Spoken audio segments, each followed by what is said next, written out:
Assalamu alaikum, program Perspectives, and I'm your host, Ghulam Nabi Morai. Viewers, we discuss in depth any subject or a topic from various perspectives.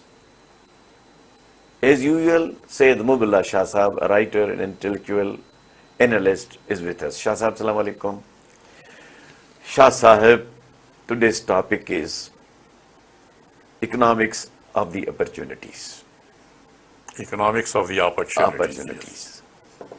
And my first question is, what is meant by opportunities, and how is it important for the development of the society? Okay, Morai sir. Well, it is an important subject, certainly. Now, Although it is not that important in Pakistan, well, we have a few other priorities, not the economic development. yeah. Okay, now, what is meant by opportunities? We'll explain it in further in details, but in simple words, opportunities are a ladder. Opportunities are like a ladder which enable people to rise up to a higher level of development. So, in other words, opportunities are an ability which give you this opportunity. If you have opportunities, it gives you the ability to access the resources of the state. Variety of resources, from education to health, to nutrition, to housing, to employment. All these are resources, public resources, which the state has. Opportunities give you that ability to access those. If you don't have opportunity, if the people do not have opportunities, it means they do not have the ability to access the resources of the state. They cannot access the educational facilities. They cannot access health facilities. They cannot access employment opportunities. They cannot access housing facilities. And therefore, they remain underdeveloped, they remain poor, and that is why opportunities are important for the development of a society. If your people have opportunities, they have this ladder, they have the ability to access these resources, it means that they can rise to higher level of living and therefore the development. Now, if we look at Pakistan, or Sindh, for instance, what we see, I'll look at it, for instance, today. The people are generally extremely worried, concerned about many economic things, like inflation, like high cost of living, like high cost of electricity, high costs of petrol, high costs of almost everything that the people have, making their life very difficult.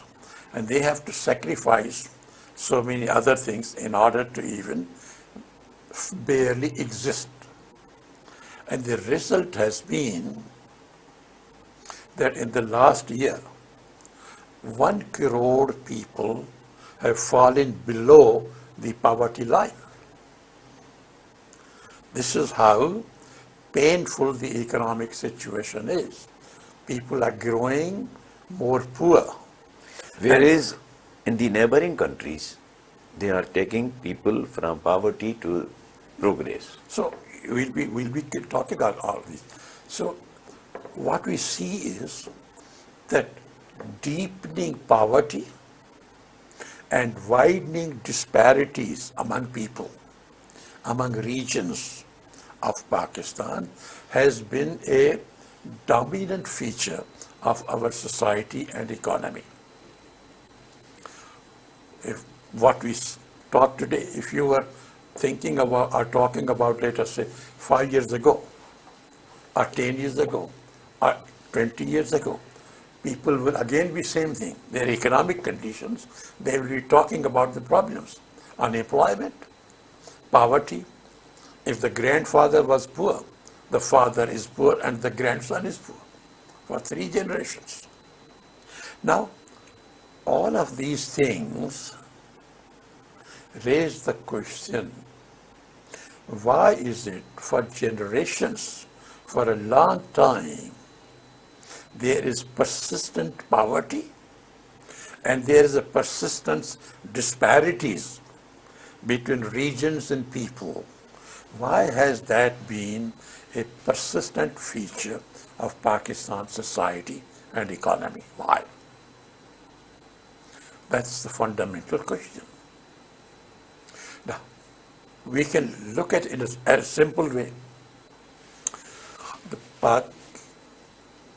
Why has this poverty been persistent and discriminations and disparities have been widening? Because our system of governance or a model of economy, if we are just talking only in economic terms, our model of economy can be compared to the game which children play of snakes On Ludo. Ludo, snakes and ladders game. There are people in this country, very few, very privileged, the so-called elite. However, they have become elite. Most of them don't deserve to be where they are. And they may have very shady backgrounds of arriving where it is. But they are the ones who have controlled the ladder. If you belong to certain group, if you belong to, you have certain particular features, the ladder is available to you. You may not have much merit. You may not have high education. You may not be very highly qualified, but if you have certain other features, then the ladder is available which will lift you from bottom to the high. But for most people in Pakistan and in Sindh, that ladder is not available. They are the people who are generally facing difficulties and they cannot rise from their low status. As I said, if the grandfather was poor, the son is also poor, the grandson is also poor for 3 generations. Why? Because they don't get any ladder to rise. In fact, they face the snakes.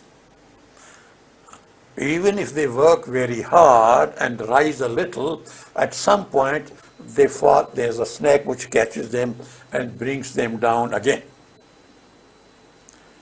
Now, this snakes and ladders is the economy, is the model of economy which has generally prevailed in our country, unfortunate. But this is the reality. So the opportunities, as I said earlier, opportunities are like a ladder that can lift you from lower to higher levels.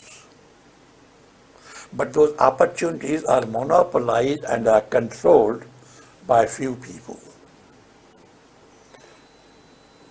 And therefore the rest of the population remains, and as the statistics we quoted earlier, that in 1 year, about 1 crore people have fallen below the poverty line. Now there's no ladder available to them. They don't get free gas, they don't get free electricity, they don't get free housing, they don't get free petrol, they don't get free transport and cars and other things like some people have, who always have the ladders to go up. Now they don't feel the pain of the people. For them, everything is free. So why should they feel? How can they feel the pain of the people if all those things are free to them? They have ladders available. Free by the state. In four, five By the pillars state. of the state, judiciary, establishment, parliament, Okay. they have free, All right, free so- things. Electricity free, salaries free, servants free, their own salaries, although they are public representatives, but so that they are free riders. Okay. They don't pay tax. So the point is, so here you have a society, a very few people who have monopolized the ladder of opportunities. Yeah. They can rise. The other people have no opportunities to rise, no ladder. They cannot access the resources of the society or of the state. And therefore, they remain poor or even fall below. Instead of rising above, all their hard work, all their labor, all their education, all their efforts do not lift them up. In fact, they bring them down because they live in a world without any ladder, and only the snakes are around that are biting them and do not allow them to rise. Now, this is the position. Why? As I said, opportunities are like ladder. And unfortunately, if the most people in Pakistan or in Sindh do not have access to the ladder, and therefore they remain poor, or even more of them, because of the everything, the economic conditions are so harsh that instead of rising above, whatever, however hardworking they may be, they go down further below the poverty line. Let's meet after the break.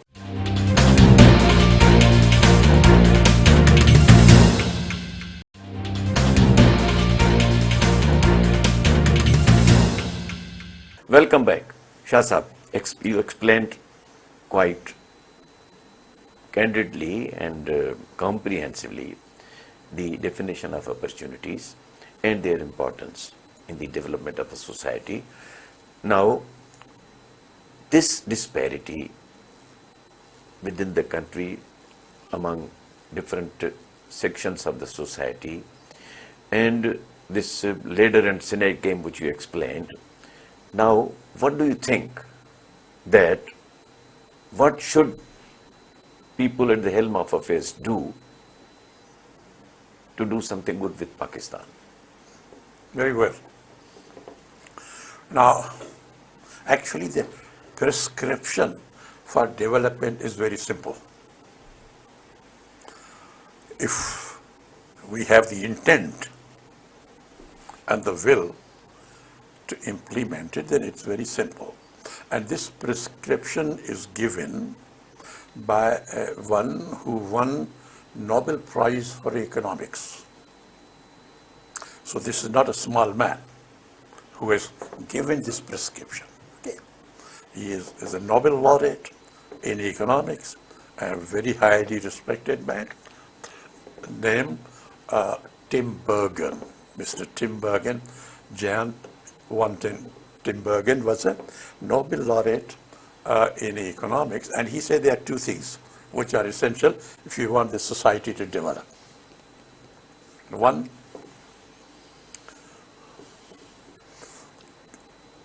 create opportunities for employment.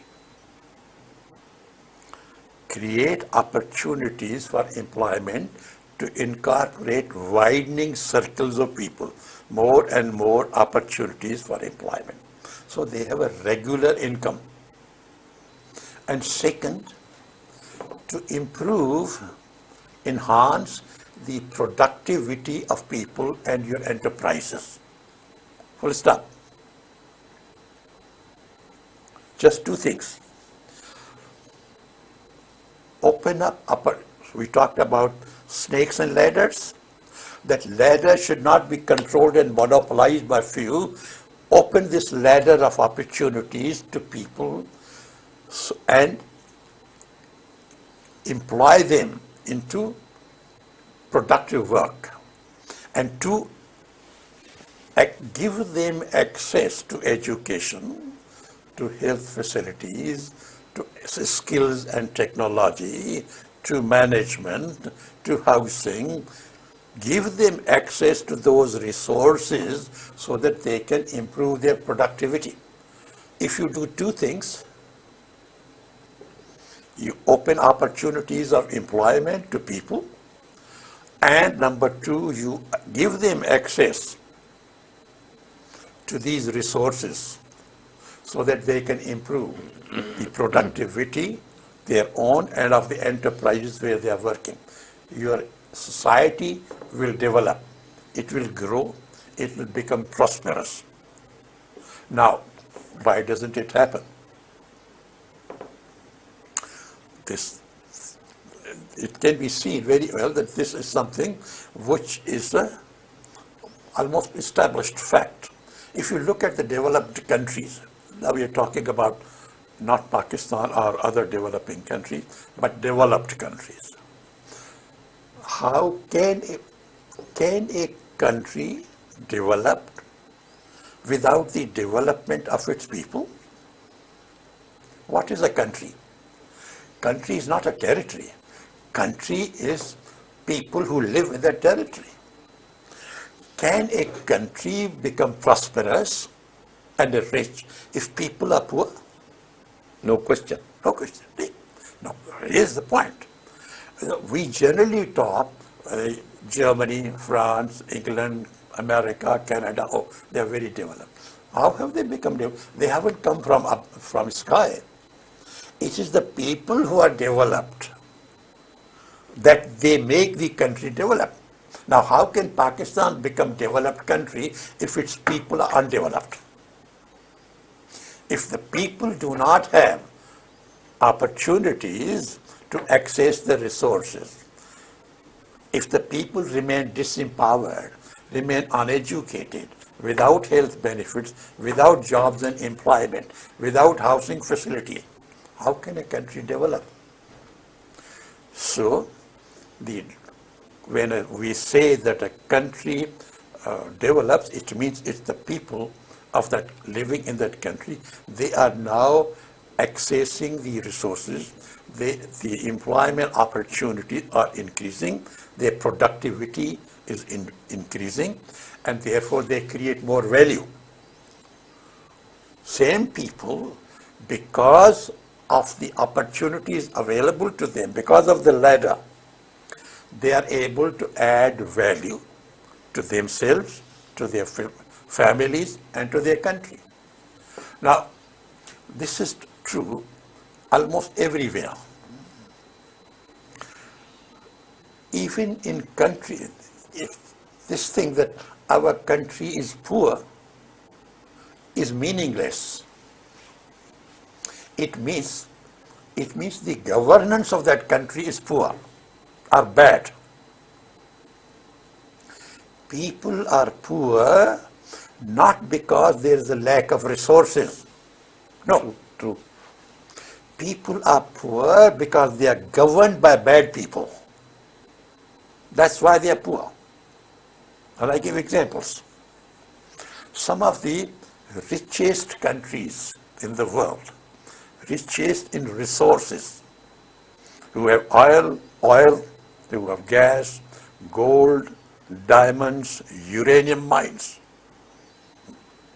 But they are among the poorest countries. Congo, Angola, among the richest. So many, huh? Now, so the people are poor, but country is very rich in the resources. So, as we said earlier, the poverty of people is not related to the resources, no. If people are poor, that because Congo is governed by bad people or Angola was governed by the bad people. Though it is the governance which is bad. If Singapore is rich and developed, even though, as Mr. Lee Kuan Yew, the Prime Minister, as I mentioned here in my interviews and also in my articles, when I had a meeting with him, he said, Mr. Shah, Singapore doesn't have even our own water to drink. We import water from Malaysia. But our governance, the quality of governance is such that we lifted people. We opened, gave jobs, employment, and we increased the productivity of people. And therefore, this is the quality of governance which lifts people from poor to rich and developed. And a bad quality of governance, bad leadership, like Congo or Angola or many other countries, so resources, even if they have, people remain poor. What happens to the resources?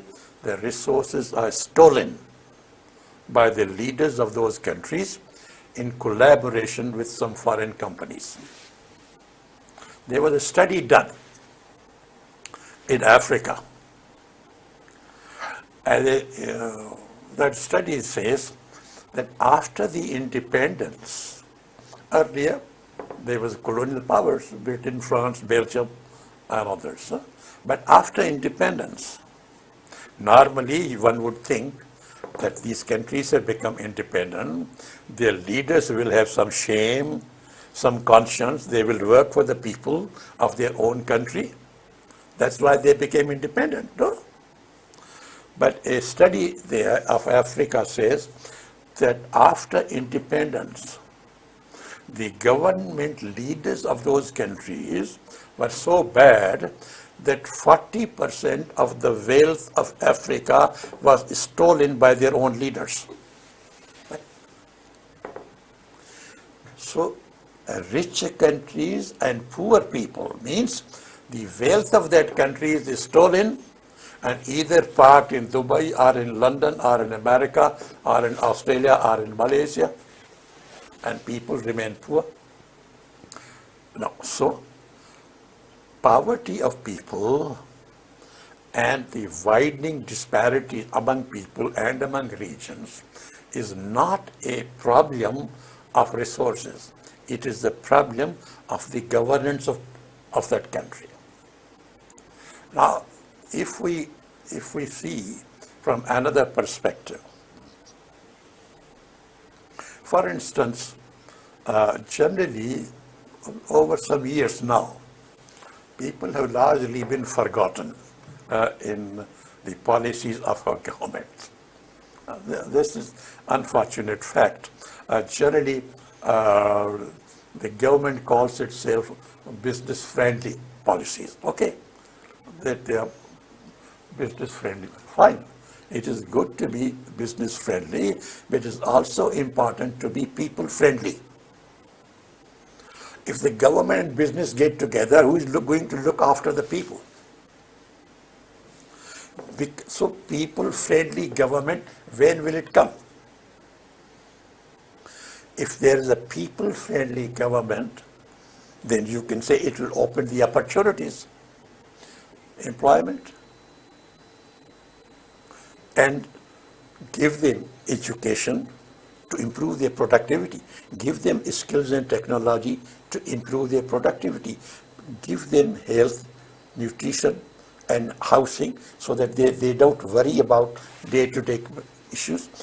These things, they add to the improving the productivity of people, of your country, and of the enterprises. So it is good to be business-friendly, but it is more important to be people-friendly government. Let's take a break.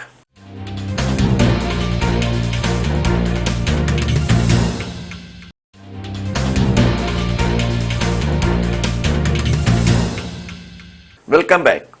Shah, third and the last question. Poverty in Pakistan is concentrated in rural areas, and in particular with the people who are connected with the agriculture sector. Okay. Now that is true. That's a statement which is backed by facts also. Now,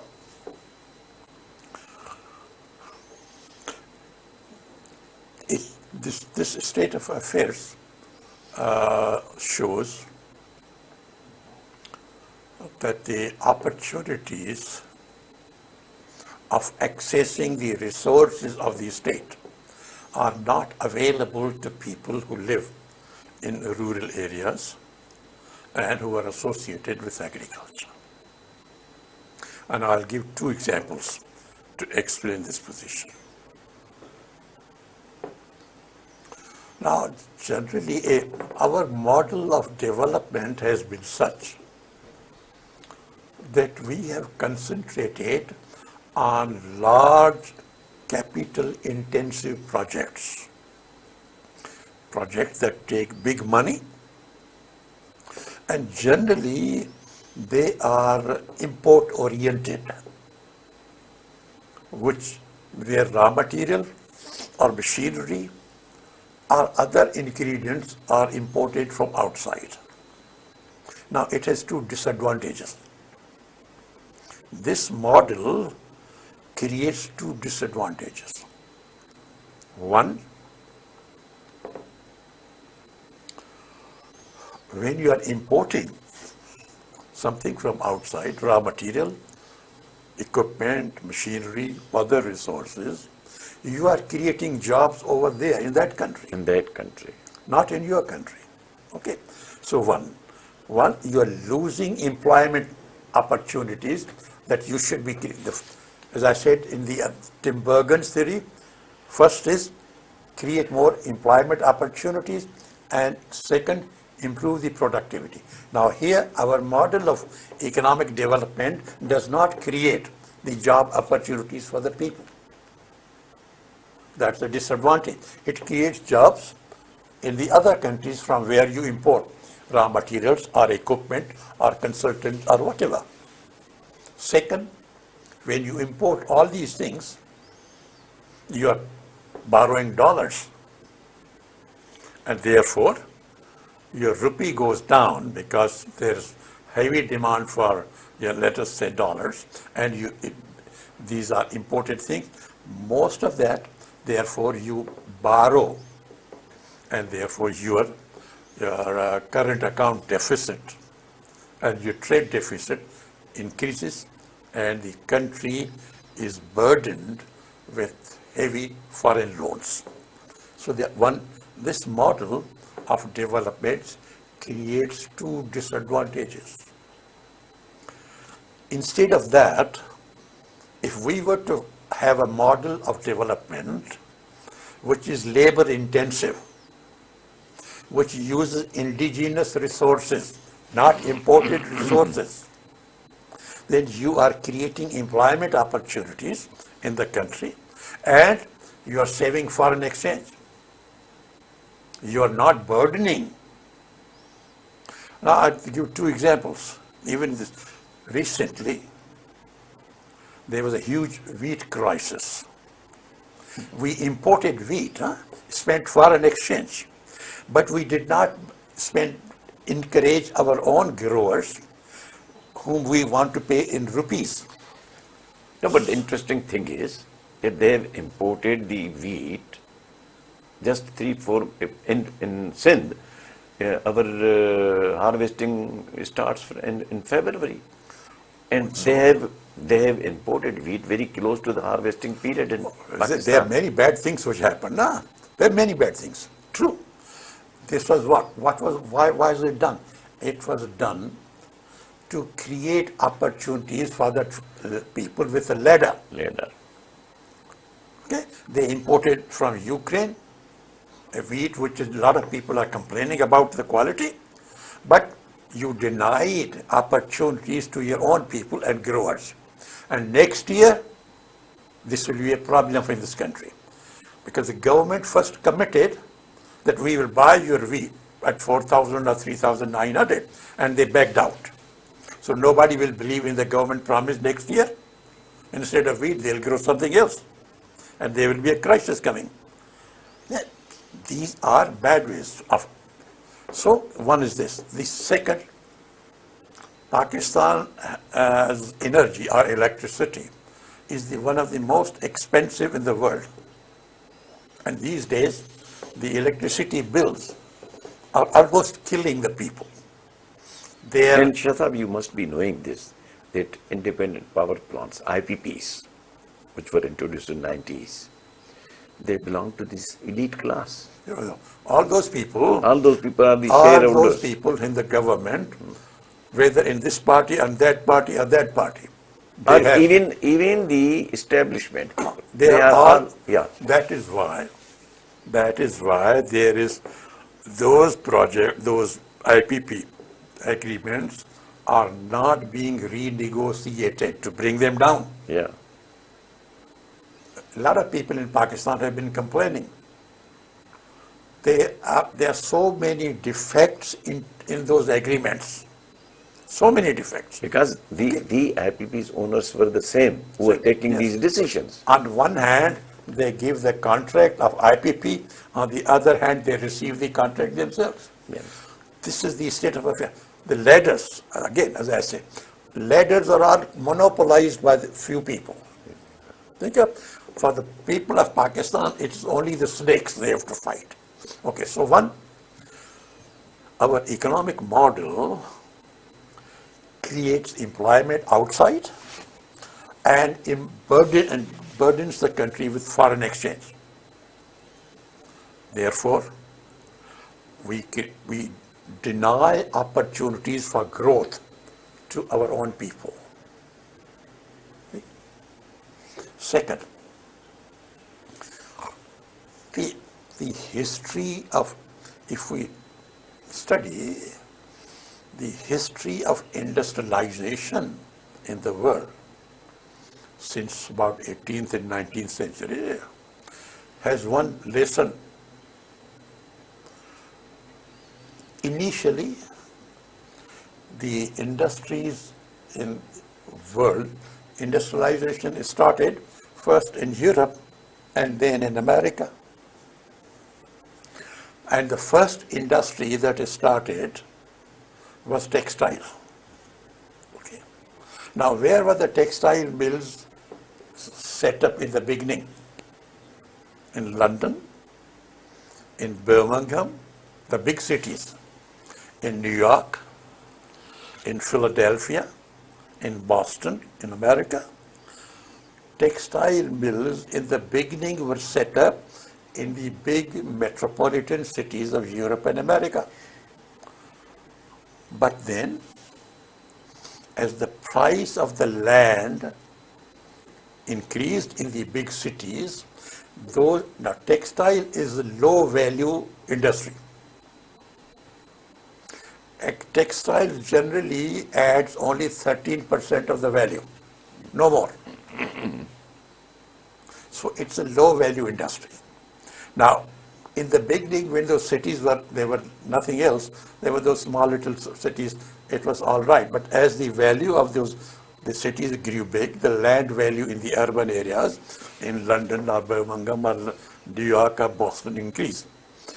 Then those textile mills moved out of those big cities into smaller towns.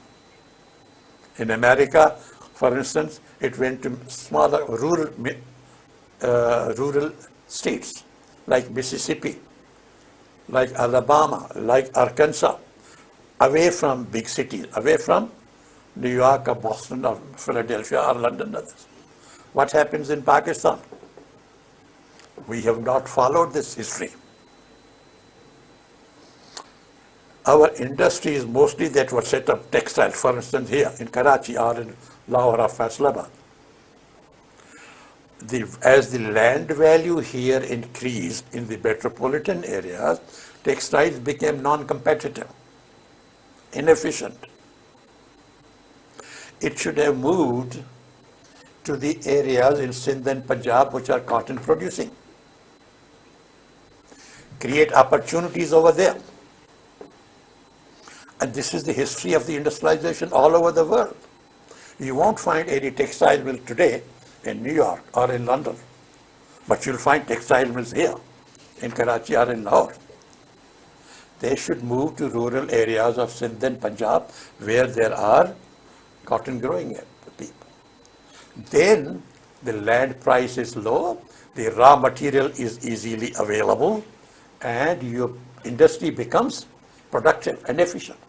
Plus, you are opening opportunities in those agricultural areas and rural areas that we were talking about. You are reducing poverty then. So there can be number of things that can be done in order to open up the opportunities. One, by having labor-intensive project that we talked earlier. Second, by shifting the low value added industries from big cities into the smaller towns, into the cotton growing areas. So our model of development is very restrictive.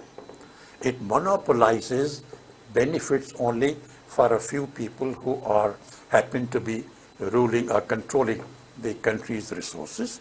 This model has to change. But the economic model is dependent upon the model of governance. Only when people-friendly governance will come to Pakistan, then the people-friendly economic policies and the economics of opportunities will open up for the people of Pakistan. Thank you very much, Shah Saab. Viewers, you can watch this program on every Thursday after 7 p.m. news, and then it will be repeated at 12 midnight the same day, and next day 2 p.m. again after news. Thank you for watching. Goodbye.